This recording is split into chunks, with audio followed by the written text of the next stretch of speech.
अगर साहब नगर निगम के चुनाव आ चुके हैं और ज़्यादातर लोगों ने नामांकन भी कर दिया है और कुछ ने नहीं भी किया है, कुछ पार्टियां जग चुकी हैं, कुछ अभी भी कुंभकर्ण की नींद सो रही हैं, तो क्या कहना चाहेंगे? सबसे पहले तो आप सभी को मेरी राम राम। जी और जैसा आपने पूछा है कि फरीदाबाद म्यूनसिपल कॉरपोरेशन इलेक्शंस वो आ चुके हैं। 2 मार्च को वोटिंग है जी और आज 11 तारीख से नॉमिनेशन भी स्टार्ट हो गया है। जी तो हमारी भी प्लानिंग यही है, वार्ड 1 से हम इलेक्शन लड़ रहे हैं जी। और नॉमिनेशन भी हम जल्दी करेंगे।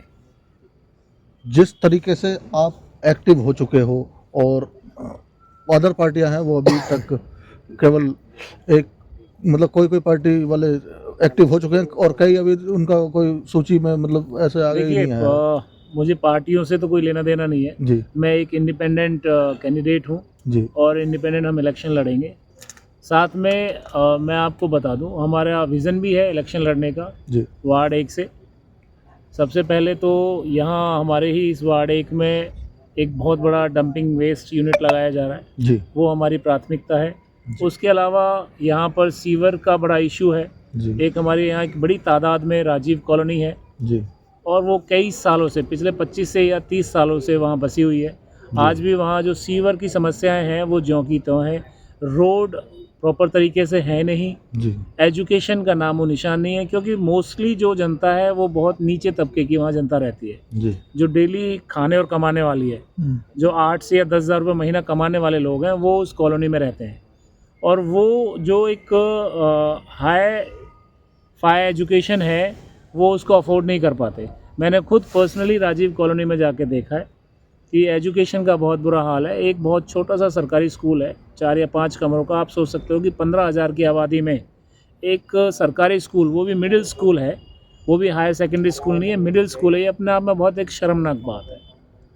आप सोचिए कि 15 से 20,000 की आबादी वाला क्षेत्र और जिसमें एक भी गवर्नमेंट स्कूल नहीं है, जबकि वहाँ एक सीनियर सेकेंडरी स्कूल बहुत अच्छी फैसिलिटीज़ के साथ होना चाहिए, जी बट इसकी तरफ किसी का ध्यान नहीं जाता। साथ ही यहाँ पर ना कोई लाइब्रेरीज़ का सिस्टम है, ना बच्चों के लिए खेलने के लिए सुविधाएं हैं, कोई छोटा स्पोर्ट्स स्टेडियम हो या बेहतर पार्क हो जहाँ पर बच्चे जाके खेल सकें।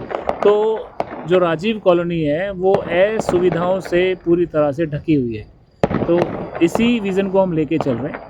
पब्लिक हमारा साथ देगी, पब्लिक के बीच में जाएंगे, जन जन से आशीर्वाद लेंगे जी और जो हमारा विज़न है हम उनके बीच में रखेंगे।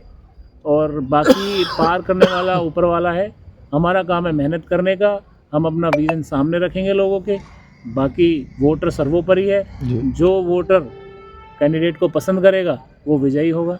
जिस तरीके से आपने बताया कि पार्क नहीं है और मतलब खेल कूद के लिए कोई भी जैसे होना चाहिए छोटा मोटा कोई ग्राउंड वगैरह, वो भी नहीं है, जबकि जगह काफ़ी है। देखिए, जगह की अगर बात करें तो जगह काफ़ी पड़ी है, अगर देखिए गवर्नमेंट चाहे तो हो सकता है। मेरे भाई, ये पूरा का पूरा निर्भर करता है एक कैंडिडेट के ऊपर जी कि कैंडिडेट की सोच क्या है, वो किस लेवल पे जाके सोचता है जी कि हमें अपने जो लोग हैं, जो हमारे वोटर्स हैं या जो लोग जहाँ जिस जगह में रहते हैं, जी उनको क्या सुविधाएं चाहिए, किस तरह की एमिनिटीज़ उनके पास होनी चाहिए। जी तो हमें ऐसा लगता है पर्सनली कि जब हम टैक्सेस पे करते हैं, चाहे वो डायरेक्ट टैक्स हो चाहे वो इनडायरेक्ट टैक्स हो, जी। लोग जीएसटी भी पे करते हैं। बिल्कुल हम जो जितने भी यहाँ लोग हैं, हम एंड यूज़र हैं। जी हम अगर कोई सामान अपने घर के लिए लेके आ रहे हैं तो वो जीएसटी पे करके लेके आ रहे हैं। तो सरकार के द्वारा दी गई हर एक सुविधा पे हमारे बराबर का हक है, जी चाहे वो रोड हो, चाहे वो सीवर हो, चाहे वो पानी की व्यवस्था हो, चाहे वो पार्क हो, चाहे वो लाइब्रेरी हो, चाहे वो स्कूल हो। बट उसके बावजूद भी मैंने खुद ये देखा है कि कुछ लोग सिर्फ और सिर्फ लगे हुए इन 9 सालों में अगर कोई व्यक्ति ढंग से काम कर पाता इस राजीव कॉलोनी में, जी पूरे वार्ड में सिर्फ और सिर्फ एक राजीव कॉलोनी एक ऐसी कॉलोनी है जो इन समस्याओं से ग्रसित है पूरी तरह से। और ये आपके माध्यम से, आपके चैनल के माध्यम से मैं अपने वार्ड की जनता को ये विश्वास दिलाना चाहता हूँ कि इन कामों को करने के लिए जी हम पूरी एड़ी और चोटी का जोर लगाएंगे। जी सरकार के माध्यम से, जो सबसे छोटी सरकार होती है नगर निगम के माध्यम से, इन सभी कार्यों को कराने की पूरी कोशिश करेंगे। सुदेश डागर जी, जैसा कि चाहे आप सत्ता में नहीं है लेकिन कैंपेन आपकी बड़े हाई लेवल की होती है, जैसे डंपिंग यार्ड को लेकर, शिक्षा को लेकर, युवाओं को लेकर, एक नशा जो युवाओं में नशे की लत पड़ी हुई है उसके लिए आप क्या करेंगे सर? देखिए भाई, आपने मेरे से 2 सवाल किए हैं, एक तो डंपिंग यार्ड को लेके, एक नशे को लेके। जी मैं खुद पर्सनली भी आपको बता दूं, I am a non alcoholic person. मैं कोई स्मोक नहीं करता, बहुत सिंपल 2 वक्त की रोटी खाता हूं, और मुझे विश्वास ऐसा है कि ये 2 वक्त की रोटी इनफ है हमारे शरीर के लिए, इससे ज़्यादा की हमें ज़रूरत भी नहीं। जी तो मैं अपनी यंग जनरेशन को भी यही कहूँगा कि नशे से दूर रह के आप बेहतर कार्य करें, समाज के लिए बेहतर कार्य करें, कि ये एक ही जीवन है। चाहे आप परिवार चलाओ, चाहे समाज में बैठ के समाज को चलाओ, ये एक ही जीवन है। आपका ध्येय क्या है वो एक मैटर करता है, कि परिवार के साथ साथ हम समाज में भी हम उतनी ही भागीदारी दें, चाहे वो किसी भी एंगल से हो, जी चाहे वो पॉलिटिकल एंगल से हो, आप इलेक्शन लड़े ना लड़े, लेकिन समाज में सेवाएं अवश्य देनी चाहिए। अगर कोई गरीब है तो उसकी सहायता आप किसी भी तरीके से कर सकते हैं। कोई बलवान नहीं है तो आप उसको ताकत की सहायता दे सकते हैं, और बहुत सारी ऐसी चीज़ें हैं। बात रही डंपिंग यार्ड की, देखो डंपिंग यार्ड इस वार्ड के लिए एक कैंसर रूपी रोग यहाँ दे दिया है, ये हम सबको समझना पड़ेगा। और यहाँ की जो जनता है वो इससे बहुत ज़्यादा ग्रसित है। पिछले 1.5 साल से हम सभी मिलकर उसके खिलाफ कैंपेन भी चला रहे हैं, जी हम भूख हड़ताल पे भी बैठे हैं, हमने धरने भी दिए हैं और आंदोलन भी कर रहे हैं, और जब तक ये नहीं हटेगा ये हमारी कोशिशें ऐसे ही चलती रहेंगी। जी डागर साहब, जैसे कि आपने बताया कि आप समाज सेवा में भी लगातार लगे रहते हैं, जी। और आपके बारे में हमने सुना है कोरोना काल में भी आपने बेहतर किया है, मतलब लोगों के लिए। तो यदि वार्ड नंबर 1 से आप चुनाव लड़ी रहे हैं, जनता आपका साथ भी देती है, जिताकर भी भेजते हैं, सबसे पहला काम क्या होगा आपका? देखिए, मेरी जो सबसे पहली प्रायोरिटी है जी वो मेरी प्रायोरिटी है अपने वार्ड 1 की। जो पूरा वार्ड 1 है, उस वार्ड 1 में गांव प्रतापगढ़ भी है, रनेरा खेड़ा भी है, झाड़ सेतली भी है, राजीव कॉलोनी भी है, सेक्टर 56 भी है, जी रामनगर कॉलोनी भी है, दलीप कॉलोनी भी है, कृष्णा कॉलोनी है। तो मैंने इस सब में घूम के ये देखा है कि राजीव जो कॉलोनी है वो कहीं ना कहीं सबसे डाउन है, सबसे पिछड़ी हुई है। सबसे पिछड़ी हुई है। जी सीवर जो के तो खड़े हुए हैं, बिल्कुल, मैंने भी जाके पानी देखा की कोई निकासी नहीं है। जी। तो जो सबसे पहले हमारी प्राथमिकता होगी वो राजीव कॉलोनी के लिए एक एसटीपी की होगी, कि सीवर के पानी को कैसे बाहर निकाला जाए, मेरी सबसे पहली प्रायोरिटी होगी। दूसरा, पानी पीने की, लोग आज भी टैंकर के माध्यम से पानी पी रहे हैं, बिल्कुल बिल्कुल। जबकि आप समझो, ये बात एक समझने वाली बात है, क्यों मैं पूरे देश में भी देखता हूँ, हमारे करीब यहाँ से 10 या 15 किलोमीटर की दूरी से ही यमुना बहती है, जी उसके बावजूद भी हम लोग, आप सोचो कि पानी की व्यवस्था नहीं कर पा रहे हैं लोगों के लिए।